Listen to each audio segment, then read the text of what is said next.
నమస్తే welcome to Andhra Prabha this is Tejaswi తప్పుడు రాజకీయాలను సహించమని ఏపీ సీఎం చంద్రబాబు వైసీపీ నేతలకు వార్నింగ్ ఇచ్చారు. శాంతి భద్రతలపై అసెంబ్లీలో ఆయన శ్వేతపత్రం విడుదల చేశారు. ఈ సందర్భంగా చంద్రబాబు మాట్లాడుతూ టీడీపీ జనసేన కార్యాలయాలపై దాడులు చేశారని, జై జగన్ అనలేదని, తోట చంద్రయ్యను దారుణంగా చంపారని, ఇప్పుడు శాంతి భద్రతలు విఫలమయ్యాయని వైసీపీ నాయకులు ఢిల్లీలో నిరసన చేపడుతున్నారని చంద్రబాబు స్పష్టం చేశారు. లా అండ్ ఆర్డర్ ను సక్రమంగా నిర్వహించడం ఎన్డీఏ ప్రభుత్వం బాధ్యతని, తప్పుడు రాజకీయాలు చేస్తే సహించమన్నారు. ప్రతిపక్ష పార్టీల కార్యకలాపాలను నియంత్రించడానికే జీవో 1 తీసుకొచ్చారని, పులివెందులలో పోటీ చేసిన రవీంద్రనాథ్ పై కేసు పెట్టి జైలులో పెట్టారని, సంగం డైరీలో అక్రమాలు జరిగాయంటూ ధూళిపాలను జైలులో పెట్టారని, ప్రభుత్వాధికారులపై దాడి చేశారని, కూన రవికుమార్ పై కేసులు పెట్టారని చంద్రబాబు వివరించారు. ఇక మహిళా నేతలపై సామాజిక మాధ్యమాల్లో అసభ్యకర పోస్టులు పెట్టారని, ఫర్నిచర్ దుర్వినియోగం చేశారని, కోడెల శివప్రసాదరావుపై 18 కేసులు పెట్టారని, ఈ అవమానంతో బతకలేనని, కోడెల ఆత్మహత్యకు పాల్పడ్డారని ఆవేదన వ్యక్తం చేశారు. నాటి సీఎం ఇంట్లో ఇప్పుడు కూడా ప్రభుత్వ ఫర్నిచర్ ఉందని సీఎం చంద్రబాబు ఆరోపించారు.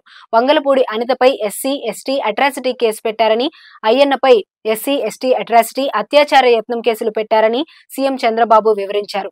ఇక అచ్చెన్నాయుడిపై కక్ష తీర్చుకున్నారని, ఆరోగ్యం సరిగా లేకపోయినా 600 కిలోమీటర్లు వాహనంలో తిప్పారని, సంబంధం లేకపోయినా ప్రశ్నాపత్రం లీక్ అయిందని నారాయణపై కేసు పెట్టారని, ఇక ఎదురించినందుకు రఘురామను లాకప్ లో చిత్రహింసలు పెట్టారని, ఈ వీడియో చూసి నాటి సీఎం పైశాచిక ఆనందం పొందారని సీఎం చంద్రబాబు ఆగ్రహం వ్యక్తం చేశారు. 5 ఏళ్లు సొంత నియోజకవర్గానికి ఎంపీ రఘురామ వెళ్లకుండా చేశారని, ఎంపీ రఘురామకు సొంత నియోజకవర్గంలో కూడా భద్రత లేని పరిస్థితిని కల్పించారని సీఎం చంద్రబాబు అన్నారు. గత పాలనలో మానసికంగా, శారీరకంగా మనోవేదన పడ్డారని, పోలీసుల అండతో ప్రజాస్వామ్య పునాదులపై దాడులు చేశారని చంద్రబాబు ఆగ్రహం వ్యక్తం చేశారు. శాసన మండలిలో 3 రాజధానుల బిల్లు విషయంలో దుర్మార్గంగా ప్రవర్తించారని, మండలి చైర్మన్ పనిచేయకుండా చేసి గొడవ పడ్డారని, గత పాలనలో ప్రజాస్వామ్యం అపహాస్యమైందన్నారు. ప్రభుత్వ కక్ష సాధింపు చర్యలకు పోలీసులు ఆయుధంగా మారారని, పోలీసులు వైఎస్ఆర్సీపీ నేతలతో కుమ్మక్కై నిబంధనలు ఉల్లంఘించారని, వైసీపీ నేతలతో విభేదిస్తే పోస్టింగ్లు నిలిపి వీఆర్లో ఉంచారని, 5 ఏళ్ల పాటు వీఆర్లోనే అధికారులున్నారని, పోలీసు వ్యవస్థను పూర్తిగా విధ్వంసం చేశారని సీఎం స్పష్టం చేశారు. బాబ్లీ కేసు తప్ప నాపై గతంలో ఎప్పుడూ కేసులు లేవు. వైసీపీ అధికారంలోకి వచ్చాక నాపై 17 కేసులు పెట్టారు. పవన్ కళ్యాణ్ పై 7 కేసులు పెట్టారు. ప్రతిపక్ష నేతలను అణచివేసేందుకు యత్నించారు. జేసీ ప్రభాకర్ రెడ్డిపై ఎక్కువగా 60కి పైగా కేసులు పెట్టారు. పల్లా శ్రీనివాసరావు ఇంటిని కూల్చివేశారు. అదే పల్లా శ్రీనివాసరావుకు రాష్ట్రంలోనే అత్యధిక మెజారిటీ వచ్చిందని సీఎం చంద్రబాబు అన్నారు. మొత్తం 5 అంశాలుగా శ్వేతపత్రాన్ని విభజించామని తెలిపారు. ఆంధ్రప్రదేశ్ పోలీసులు శాంతి భద్రతలను చాలా చక్కగా మెయింటైన్ చేశారన్నారు. గతంలో రాయలసీమలో ఫ్యాక్షనిజాన్ని కంట్రోల్ చేశామని చెప్పారు.